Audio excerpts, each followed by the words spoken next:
Assalamualaikum warahmatullahi wabarakatuh. Salam sejahtera bagi kita semuanya. Om Swastiastu, Namo Buddhaya, salam kebajikan.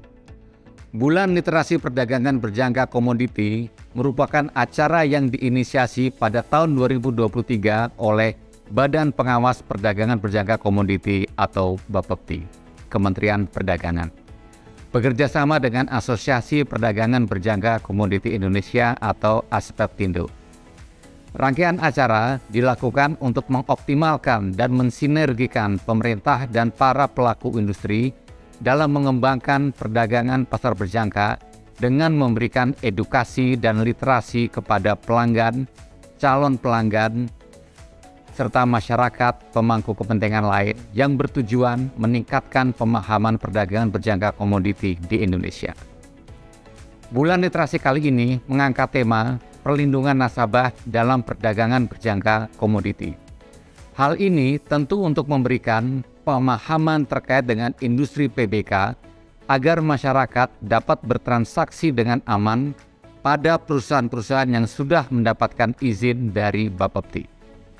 Kedepan, diharapkan perdagangan berjangka komoditi di Indonesia semakin berkembang dan dapat mendorong perekonomian dan perdagangan Indonesia. Kali ini, Bulan Literasi Perdagangan Berjangka Komoditi pada bulan Maret 2023 akan diadakan di beberapa kota seperti Jakarta, Medan, Semarang, Surabaya, dan Makassar, baik secara offline maupun secara online.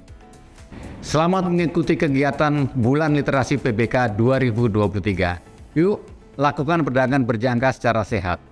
Ayo, trading berjangka.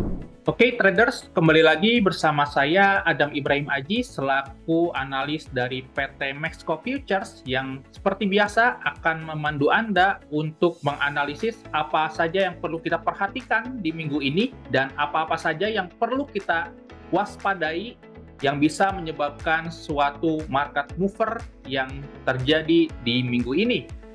Kita akan membahas dari sisi fundamental dan juga teknikal yang mana diharapkan bisa membantu rekan-rekan untuk menganalisis dan juga mengidentifikasi peluang trading. Nah, kita tahu bahwa di dalam pasar minggu ini fokus tertuju kembali terhadap US dollar, yang mana kita tahu bahwa US dollar mengalami penguatan lanjutan di hari Jumat kemarin. Tentu apakah ada potensi untuk bergerak reversal atau hanya temporary movement semata atau artinya hanya koreksi semata. Nah, di kesempatan kali ini saya akan share mengenai potensi apa saja yang perlu kita perhatikan di satu minggu ke depan ini dan dampaknya terhadap US dollar seperti apa dan terutama pasangan mata uang yang dipasangkan dengan US dollar.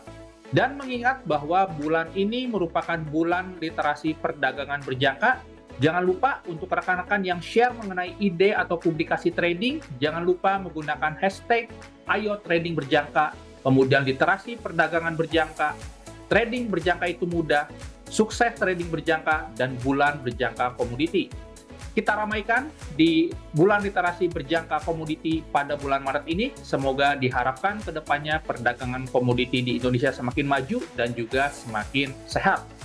Oke, tanpa berlama-lama mungkin saya akan share mengenai apa-apa saja yang perlu kita perhatikan di dalam satu minggu ke depan ini. Mengingat bahwa adanya volatilitas yang mungkin pick up di minggu ini karena adanya ketidakpastian di dalam pasar. Oke, tanpa berlama-lama, kita di hari Senin ini disambut oleh IFO Business Climate ya. Ini merupakan data ekonomi yang menunjukkan adanya aktivitas investor di Uni Eropa. Diproyeksikan bahwa data ini menunjukkan adanya improvement sehingga berpotensi untuk membuat euro area ekonomi ataupun mata uang euro itu sedikit tersupported. Kemudian di hari Selasa kita dapatkan US Consumer Confidence, yang mana kita tahu bahwa data confidence consumer ini merupakan data yang memberikan kontribusi terhadap inflasi, sehingga bila mana ada penurunan dari sisi data ini, ada potensi US dollar itu mengalami perlemahan ya, apa yang sesuai dan diproyeksikan oleh pasar. Tapi kembali lagi secara aktualnya kita belum tahu, tapi ada proyeksi bahwa US dollar berdasarkan data consumer confidence ini akan menunjukkan adanya perlemahan.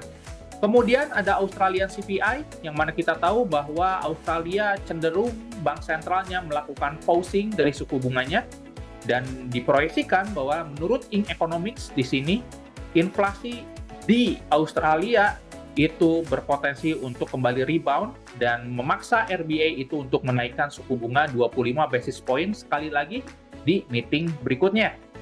Kemudian di hari Jumat, ini merupakan data yang bisa menjadi market mover ya, karena kita tahu all eyes still on US dollar, dan juga data berhubungan dengan inflasi, yang mana kita tahu bahwa PCE itu data yang sedang diperhatikan oleh Federal Reserve. Jadi sangat menarik untuk kita perhatikan data PCE US di hari Jumat. Kemudian dari sisi headline, kita tahu US dollar mengalami penguatan di hari Jumat pasca adanya statement yang hawkish ya dari James Bullard di sini, anggota dewan dari Federal Reserve, bahwa mengenai bank yang mengalami stres atau turmoil itu tidak akan membuat economic derail ya dari sisi US, sehingga ada potensi bahwa Fed kedepannya masih akan terus bersikap hawkish dan juga bersikap akomodatif untuk terus menaikkan suku bunga agar inflasi US itu turun ke bawah target range mereka di sekitar 3-4%. Perlu saya informasikan bahwa inflasi US pada saat ini itu masih di atas dari 6%, sehingga mau tidak mau memaksa bank sentral yang bersangkutan, dalam kasus ini Federal Reserve, untuk terus menaikkan suku bunga at least sampai ke sekitar 5-5,5%, which is itu merupakan nilai yang cukup besar yang bisa membuat market itu sedikit erotik dan memicu resiko di dalam pasar, sehingga aset yang cenderung safe atau safe haven mendapatkan traksi penguatan, dan salah satu aset yang safe adalah US dollar. Kemudian di beberapa hari lagi bahwa kita akan mengakhiri di bulan Maret ini, dan ada potensi bahwa Rusia itu memangkas oil production di bulan Maret ini sebesar 500.000 barrel per day ya. Dan ini merupakan suatu katalis potensi untuk US oil ataupun oil itu bergerak bullish, karena dengan supply yang dipangkas ada potensi bahwa harga dari suatu oil ini meningkat, karena kita tahu bahwa dengan menurunkan oil production secara tidak langsung itu bisa meningkatkan yang namanya value dari oil itu sendiri, entah karena supply yang berkurang atau diimbangi dengan demand yang bertambah. Karena kita tahu bahwa sejak Januari 2023 yang lalu bahwa China sudah reopening dan berpotensi untuk meningkatkan demand terhadap oil karena aktivitas industri yang sudah kembali restart. Nah, dengan adanya berita mengenai oil production yang di-cut di sini, ditambah lagi ada potensi demand yang meningkat, sehingga ini adalah sebuah dosis ganda atau double dose untuk meningkatkan value dari oil itu sendiri. Dan dampaknya apa? Tentu dengan oil yang berpotensi untuk meningkat secara value, maka meningkatkan ketidakpastian kembali di dalam pasar, karena ada potensi bahwa inflasi kedepannya akan bergerak naik dikarenakan harga energi yang bergerak naik juga. Kemudian headline selanjutnya bahwa di hari Jumat yang lalu sektor perbankan kembali ditutup mayoritas ya dalam keadaan yang negatif atau dalam keadaan bearish. Salah satunya adalah Deutsche Bank itu mengalami kemerosotan hingga 9% ya. Ini merupakan suatu tanda bahwa uncertainty dan juga resiko di sektor perbankan itu masih tetap utuh, apalagi semenjak ECB dan juga Swiss National Bank menaikkan 50 basis point ya, sehingga beberapa bank di Uni Eropa seperti Credit Suisse dan juga Deutsche Bank itu mengalami turmoil yang cukup ekstrim ya. Bahkan sampai turun di hari Jumat yang lalu bahwa saham Deutsche Bank itu slide hingga 9%. Dan menurut Nagel, di sini salah satu member dari sisi ECB, bahwa tidak banyak berkomentar mengenai Deutsche Bank yang mengalami kemerosotan, dan ini adalah suatu pertanda bahwa dengan beliau tidak memberikan komentar terhadap Deutsche Bank yang mengalami slide hingga 9%, artinya turun hingga 9%, artinya menimbulkan adanya uncertainty di dalam pasar, dan uncertainty atau ketidakpastian itu identik dengan aset yang safe untuk menguat atau safe haven yang menguat, dan aset yang dituju adalah US dollar. Oke, kita akan lihat dari sisi teknikal bahwa dari sisi US dollar harga tertahan di level 103 sehingga ada potensi untuk harga bergerak naik ya ke level 104, menguji low yang terbentuk pasca Jerome Powell mengutarakan statement yang hawkish ya ketika testimoni di depan Kongres. Dan level 104 ini menjadi go-to oleh indeks dolar untuk teruji ya, karena hal ini didukung juga oleh teknikal yang menunjukkan adanya penguatan US dollar, bahwa selama US dollar masih selama kondisi global diselimuti oleh ketidakpastian, maka US dollar itu ada potensi untuk bergerak naik ke 104 ya.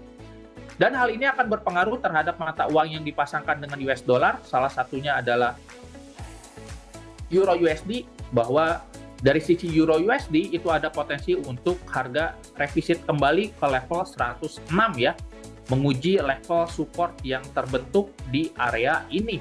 Tentu ini merupakan sebuah potensi yang sangat sekali mungkin terrevisit, apalagi didukung oleh adanya potensi ketidakpastian dan ketidakstabilan ekonomi global, maka aset yang cenderung safe dalam kasus ini US dollar tentu akan mendapatkan demand. Sejalan dengan itu, maka pound sterling US dollar pun ada potensi untuk bergerak bearish seperti itu. Dan ini akan cukup mungkin sekali terjadi untuk pound sterling US dollar itu revisit ke level 1.217 ya. Mengingat bahwa level ini adalah sebuah support yang mungkin sekali direvisit oleh harga. Kemudian ada gold. Dari sisi gold, tentu 3 kali menguji level 2000 namun gagal menembus level resisten ini, dan ada potensi bergerak di antara range 1935 hingga 2000 ya. Dan berdasarkan ada potensi penguatan US dollar, maka XAU-USD itu bisa saja revisit ke level 1935 sebagai support yang mungkin sekali diuji oleh harga. Dan terakhir, US oil, bahwa US oil tertahan di level support 67 dan ada potensi untuk US oil ini bergerak bullish naik ke level 72, mengingat adanya potensi output supply yang di-cut oleh Rusia sebanyak 500.000 barrel per hari ya, menjelang penutupan bulan Maret ini. Tentu ini akan menjadi game changer bagi oil dikarenakan adanya potensi peningkatan demand dan juga pengurangan supply, berpotensi untuk meningkatkan value oil secara drastis ya, dan itu akan meningkatkan ketidakpastian juga di dalam pasar, sehingga ada potensi selain oil yang menguat, US dollar dan juga aset-aset yang cenderung lebih safe itu akan cenderung menguat. Oke, sekian untuk market outlook di minggu ini, dan jangan lupa untuk selalu waspada dan update terhadap sesuatu hal yang terjadi di dalam pasar, karena kondisi pada saat ini itu sangat-sangat ekstrim, bahkan ada event di luar dari kalender ekonomi ya, seperti bank yang kolaps itu kan di luar kalender ekonomi ya, kemudian Rusia yang tiba-tiba memangkas oil, itu pun sebuah event yang berada di luar kalender ekonomi. Jadi alangkah baiknya kita melakukan trade jauh lebih konservatif, karena kondisi saat ini merupakan kondisi yang penuh dengan resiko dan juga ketidakpastian. Oke, itu saja untuk share market outlook pada hari ini. Happy trading, safe trading. Assalamualaikum warahmatullahi wabarakatuh.